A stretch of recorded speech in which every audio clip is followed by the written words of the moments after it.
Madalas nating naririnig na sana araw-araw ay Pasko. Pero alam mo ba na pwede itong magkatotoo? Ito ang balita ni Rosalie Cos.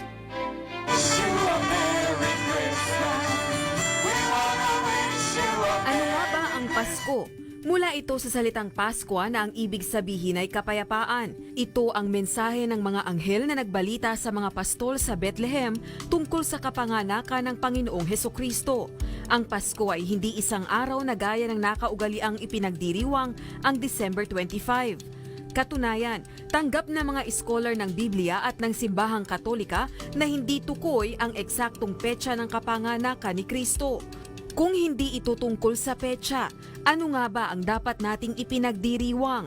Ang mahalaga si Kristo, yung ipinanganak, hindi yung kapanganakan. Kung ba, hindi mo naman alam, ang mahalaga sa iyo yung ipinanganak, si Kristo mismo. Kasi wala nga tayong mababasa sa Biblia kung anong araw at oras eh. Ang Pasko ay hindi tungkol sa isang araw lang dahil ang Pasko ay si Kristo mismo, ang ating kapayapaan. Kung isinasabuhay natin si Kristo, hindi isang araw lang tayo mabubuhay bilang Kristiyano. Hindi isang araw lang tayo magbibigayan at magpapatawaran.